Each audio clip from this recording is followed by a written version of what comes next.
special kind of heartbreak in watching a friend slowly fade into the background of their own life. The conversations that were once vibrant and endless about life, purpose, and what we become have now turned dull and surface level unless they're about him. When you ask about what's new in their life, the conversation always seems to turn back to him and what they've been doing recently. But what about her? When did she cease to exist to become this spokesperson of somebody that just arrived? Why do women abandon themselves for the sake of a relationship?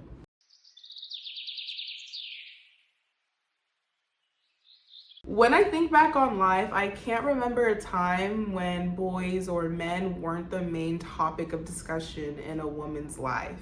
In childhood, it was, who do you have a crush on? And now in my adulthood, it's, who are you currently dating? We've been conditioned to center our lives around men, even if that means abandoning our sense of self to do so. For the longest time, my favorite hobby was fixating on a new guy. My mind was consumed by them entirely. I was thinking about what they were doing, who are they currently talking to, when I'd finally get them to fixate on me.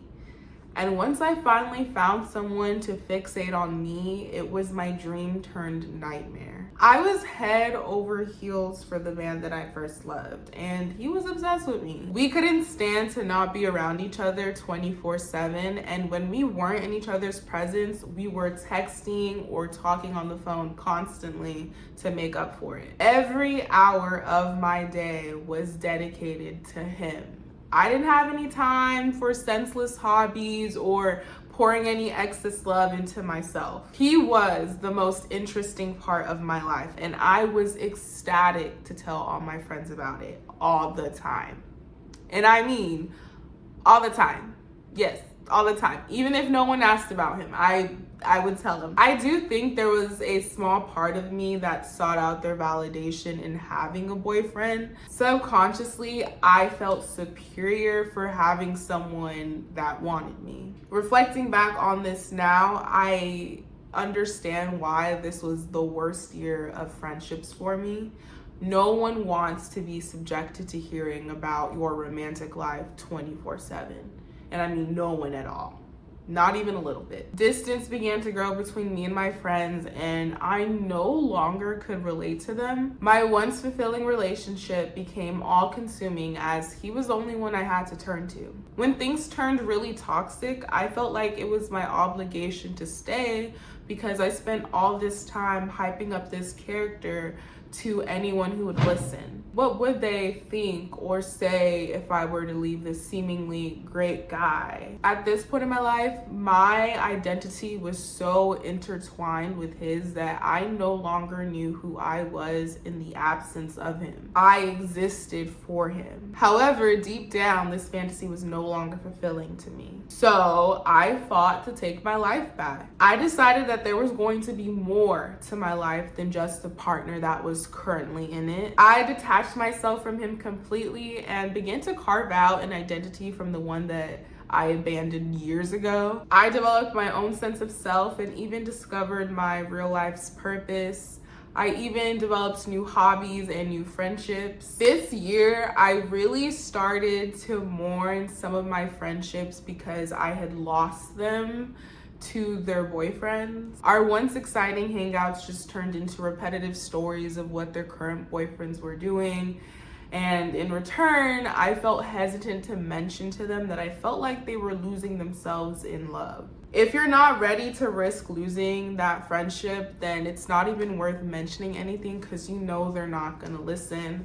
After all, I've been through this myself. I often find myself wondering if this is the end of their stories as a girlfriend of so-and-so, or if one day they'll realize and wake up that there's more to their life than just being a girlfriend or a partner to someone. And now, in my current life, I find myself craving more friendships with women who are larger than life itself, that mention their boyfriends in passing instead of constantly making them the main topic of discussion, that see the importance of creating friendships with substance and not just as an outlet to dump on consistently, that know that life doesn't just end when you're in your mid-20s and you settle with the first guy that gives you attention, that knows romantic relationships are an addition to, not the purpose of life itself. This video was actually inspired by that trending Substack that was created. I think it was titled something like "Why Your Boyfriend's Embarrassing" or "Is Having a Boyfriend Embarrassing?" I meant to make this weeks ago. This was actually written on my Substack first before I turned it into a video. So if you have a Substack and you're interested, follow me on there because I'm trying to get better at writing. I love to write. However, am I the best at it? No. But I'm gonna still do it though, and you're gonna read it. It was inspired by that essay, also from this new anime that I'm watching. It's not new, it's pretty old. It's from the early 2000s called Nana. It's about two girls that have the same first name, which is Nana. And they live two different types of lives. There's like a girly Nana and then a punk rock Nana. The girly Nana is so male-centered. She's so male-centered to the point where she uproots her whole life and plans to move to Tokyo for this long-distance boyfriend of hers just so that she could be this all-perfect housewife. Like, her life literally is men, like just men, appeasing men, being this perfect partner to men. And then you have this punk rock Nana whose life is dedicated to becoming like a punk rock star, superstar. Like, that's her goal.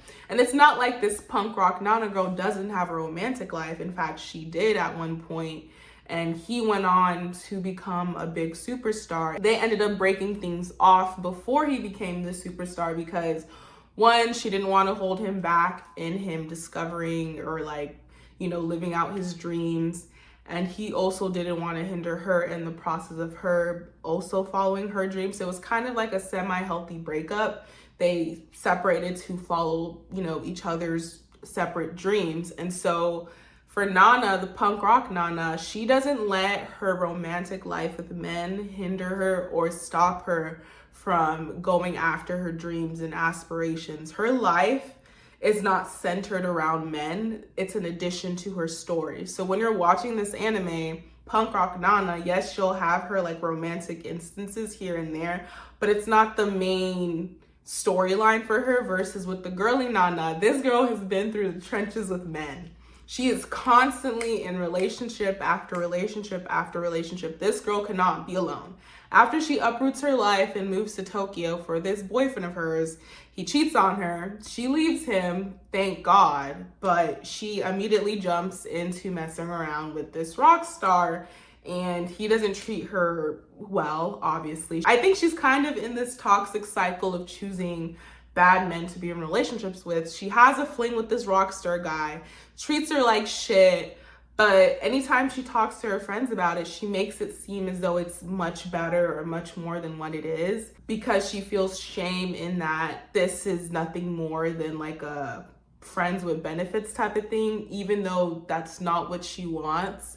She wants a relationship with this guy, but she knows deep down that she can't have what she wants because he's non-committal. He's a man whore. He's an F-boy to her, but to her friends, she's telling him like, oh yeah, he's so sweet, he's so gentle, but he's not like that at all.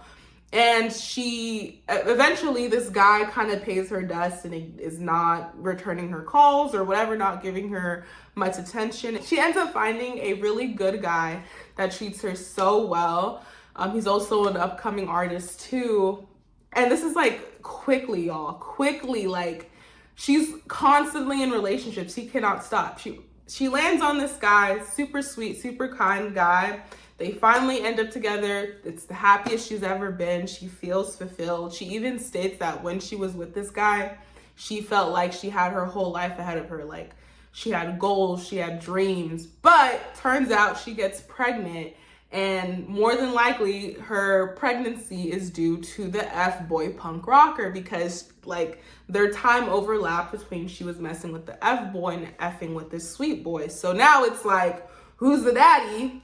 We don't know, but we're assuming that the daddy is punk rock guy or superstar punk rock guy. That's an F-boy. Punk rock F-boy finds out, and the only reason he starts to claim her is because he finds out that she's getting treated well in this new relationship. He's never claimed her before, never stated that's his girlfriend, but as soon as he finds out that she's with the new boy that treats her so fucking well and that she's pregnant, he swoops in and he claims her, and he's like, I'm gonna take care of you. Like, that's not your man, I'm your man. I'm your man. The only time he wants to claim her as his own is so that another man will not have her, because he knows that the other man will treat her better. So it's kind of like a possession thing. This girl had a decision to make. Is she going to abort the baby and continue her life with this now sweet boy who treats her so amazing and so great, or is she going to stay pregnant and continue to live a false life with this F-boy punk rock dude that does not give a damn about her? And guess what she does? Guess what she does, y'all?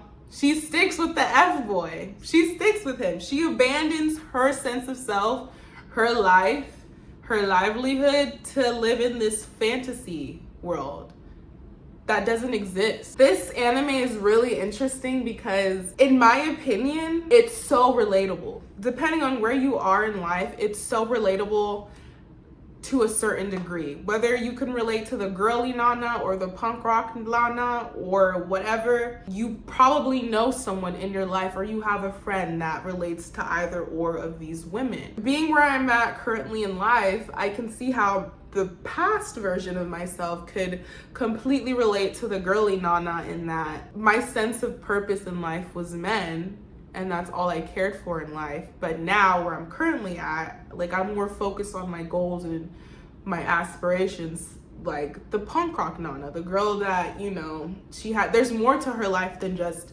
a romantic relationship. I recommend, as a girl, you watch it. It's about girls in their early 20s. The girl that's pregnant in this show, she's only 20 years old, y'all. 20 years old, and this is like the 5th or 6th significant romantic relationship in her life at 20 years old, and she is pregnant. I don't know what's gonna happen. I don't know, y'all. I don't know. Women that are male-centered tend to self-sabotage their own lives for the sake of a man. So please don't let your partner, your relationship become your identity, because 9 times out of 10, you will regret that. Have hobbies, have friendships, have aspirations outside of your romantic relationships. Your life should not end as soon as you find a romantic partner, okay? Life doesn't stop there, okay? They're an addition to your life, not the purpose of your life. Let this be a warning to those entering relationships, okay? That's all I have to say. I've said all that I could say. It's time for me to log off. I'll see y'all in the next one. Look at my face.